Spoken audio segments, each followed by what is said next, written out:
From the Oklahoma and Gannett Media, I'm Dave Morris. I'm joined by my colleague, Kayla Branch, who's working on a story about how the coronavirus, the business angle of that, is affecting renters and those who perhaps may be facing eviction. It's a heavy topic. Kayla, first of all, thanks for your time. How are things? Things are going well. We're still working from home, but staying busy, going well. Working from home indeed. Ignore the white cat behind me who may or may not stretch in the background during this interview. But a serious topic here as renters may be facing, well, the cliff because there's like a federal moratorium that ends days from now. Exactly. So when Congress passed the CARES Act in March, there was a portion of that said there is a federal moratorium on evictions for properties that fit specific guidelines. So think public housing, if you receive a low income housing tax credit, even some rural rental programs, a lot of different units and apartment complexes and housing complexes fit under this federal moratorium on evictions. But that ends on July 25th. And what I've heard from service providers over the last several months is that they expect once that moratorium ends, evictions can be filed again by those property owners.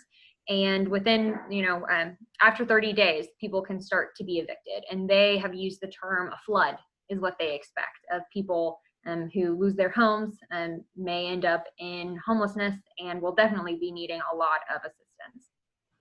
What have you heard so far in your reporting about the needs and the severity that those people may be facing if they are evicted? How big of a situation is this? Well, I know in Oklahoma City, so the Oklahoma City Housing Authority, they have over 7,000 units of public housing. And they have not released any specific numbers on exactly what their eviction count might look like, just in terms of who is or isn't paying their bills. But I expect that we'll see a number of folks there. When it comes to people requesting assistance already for rent or utilities, and that's definitely something that service providers have said, we've seen a serious uptick, and a lot of folks aren't giving out these, we've seen 57% more. We've had 2,000 more since last year calling during this time period. But a lot of anecdotal evidence has said that there are a lot more people that need this help. And in Oklahoma City in particular, the service providers are stretched fairly thin as is. And so once this happens and this moratorium ends, they do expect to see more folks needing help than help can be provided to. And I suppose the other side of this fence, the other side of the fence of this is the property owners, the landlords, they need the money as well.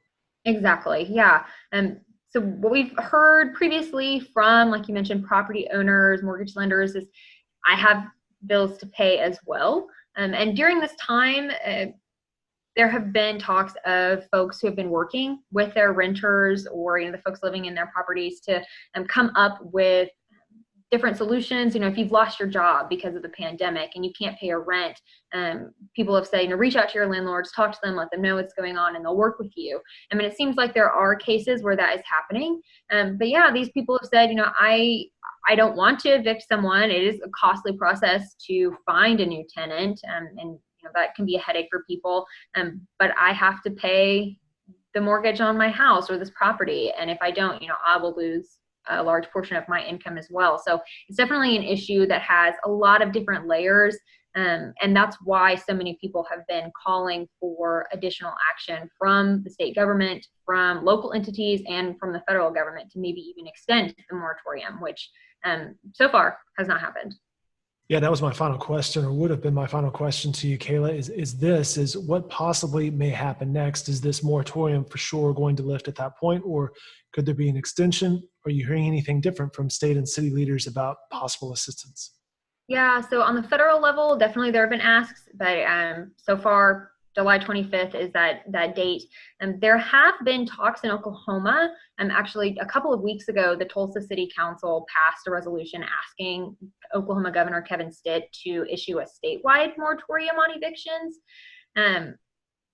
Oklahoma City was also looking over that, but they ultimately did not approve any resolution, and they basically said it was because Stitt doesn't even have that authority to go in and stop all evictions. So instead, what has happened at the state level, Governor Stitt a couple of weeks ago announced a program for rental assistance. There's several $1 million available for folks to apply, and that will be dispersed out to help people pay their rent through this time. And at the Oklahoma City level, there is about $12.5 million and some change that is available for rental assistance as well through the CARES Act dollars that county and state and city and municipalities got. So there is some money that's available, and there are some federal grants that are rolling in, but come July 25th, we're probably going to be seeing a lot of evictions. Real life stuff. Our county reporter, Kayla Branch, is all over it, reporting for the Oklahoman and oklahoman.com. Be sure to follow her coverage. Kayla, thanks for your time. We appreciate it. Thanks for having me.